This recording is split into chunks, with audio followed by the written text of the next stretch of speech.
ഇന്ന് നമ്മൾ സംസാരിക്കാൻ പോകുന്നത് ബേസിക് ബിസിനസ് ടാക്ടിക്സ് അല്ലെങ്കിൽ നോർമൽ ആയിട്ടുള്ള രീതിയിൽ ഒരു ബിസിനസ് ബിഗിനറിനുള്ള ടോപ്പിക് അല്ല. കുറച്ചുകൂടെ ഒരു നല്ല രീതിയിൽ ഒരുവിധം ബിസിനസ് ചെയ്ത ഒരുവിധം ഇൻകം സോഴ്സസ് ഉള്ള ഒരാൾക്ക് വേണ്ടി സ്റ്റോക്ക് മാർക്കറ്റ് എന്ന് പറയുമ്പോൾ പലർക്കും ഒരു ഗാംബിളിംഗ് എന്ന് വെച്ചാൽ 100 രൂപ ഇടുക 150 രൂപ ഒക്കെ. യങ്സ്റ്റേഴ്സിന് അതാണ് സ്റ്റോക്ക് മാർക്കറ്റിംഗ്. പക്ഷേ നിങ്ങൾക്കൊരു ബിസിനസ് ഉണ്ട് അല്ലെങ്കിൽ ഒരു നല്ല രീതിയിലുള്ള ഇൻകം സോഴ്സ് ഉണ്ട്, അതേപോലെ തന്നെ നിങ്ങൾക്ക് വരുന്ന ആ ഒരു ഇൻകം അല്ലെങ്കിൽ നിങ്ങളുടെ കയ്യിലുള്ള പൈസ you don't have any use for that. അങ്ങനെ ഒരു സിറ്റുവേഷനിൽ നിൽക്കുകയാണെങ്കിൽ എനിക്ക് ഏറ്റവും പേഴ്സണലി ഈസി ആൻഡ് എഫിഷ്യന്റ് ആയിട്ട് തോന്നിയ ഒരു മെത്തേഡാണ് സ്റ്റോക്ക് മാർക്കറ്റിൽ ഇൻവെസ്റ്റ് ചെയ്യുക. സ്റ്റോക്ക് മാർക്കറ്റിൽ ഇൻവെസ്റ്റ് ചെയ്യുന്നതിന്റെ റിസ്ക്സ് ഇത് പ്ലാറ്റ്ഫോമിൽ നോക്കിയാലും അതിനകത്ത് റിസ്ക് നിങ്ങളുടെ തന്നെ റെസ്പോൺസിബിലിറ്റി ആണ് വാട്ടർ. ബട്ട് പൈസ അത്യാവശ്യമില്ല അല്ലെങ്കിൽ ഇത്ര രൂപ എനിക്ക് ഒരാവശ്യം നോ നീഡ് ഇൻവെസ്റ്റ്മെന്റിനോ അല്ലെങ്കിൽ ബിസിനസ്സിലോട്ട് റീഇൻവെസ്റ്റ് ചെയ്യാനോ ഒന്നിനും ആവശ്യമില്ലാതെ ഒരു പൈസ ഇരിക്കുവാണെങ്കിൽ ആ പൈസ സ്റ്റോക്ക് മാർക്കറ്റ് ഇടുന്ന സീറോ റിസ്ക് ആണ്. സീറോ റിസ്ക് എന്ന് പറയുമ്പോൾ ഭാഗ്യപരീക്ഷണം നടത്തി ഏതെങ്കിലും ഒരു സ്റ്റോക്ക് വാങ്ങിച്ച്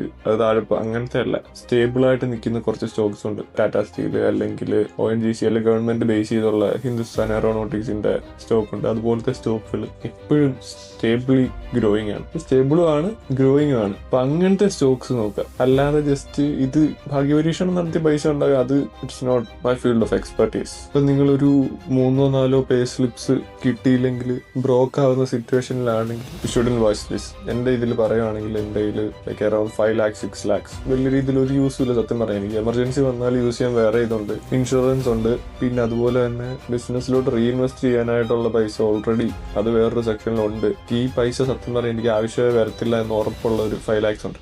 അതിൽ നിന്ന് ഒരു അറൌണ്ട് 2 lakhs ഞാൻ സ്റ്റോക്ക് മാർക്കറ്റ് ഇട്ടിട്ടുണ്ട്. അതിൽ നിന്ന് എനിക്ക് മന്ത്ലി 30,000 അല്ലെങ്കിൽ 40,000 ചുമ്മാ എന്ന് വെച്ചാൽ ലൈക്ക് എല്ലാ ദിവസവും രാവിലെ എഴുന്നേറ്റ് സ്റ്റോക്ക് നത്തിങ്. ഒരു ദിവസം ലോ പോയിന്റ്സിൽ എത്തി നിൽക്കുന്ന സ്റ്റോക്സ് ഇപ്പൊ ടാറ്റ സ്റ്റീൽ ആണെങ്കിൽ ലോയിൽ നിൽക്കുകയാണ്. ലോയിൽ നിൽക്കുമ്പോൾ I will just buy it and എന്നിട്ട് ഒരു GTT ക്രിയേറ്റ് ചെയ്തിടും. അത് കഴിഞ്ഞൊരു maybe 3-4 days maximum 7 days അതിന്റെ ഇടയ്ക്ക് എന്തെങ്കിലും എടുത്ത് നോക്കുമ്പോൾ അന്നേരത്തേക്ക് അത് സോൾഡ് ആയിരിക്കും. എന്ന് വെച്ചാൽ പ്രോഫിറ്റ് കയറിയിട്ടുണ്ടായിരിക്കും. ഇതിനെക്കുറിച്ച് കൂടുതലായിട്ട് ഞാൻ നെക്സ്റ്റ് വരുന്നൊരു വീഡിയോയിൽ എക്സ്പ്ലെയിൻ ചെയ്യും. If you are interested, subscribe.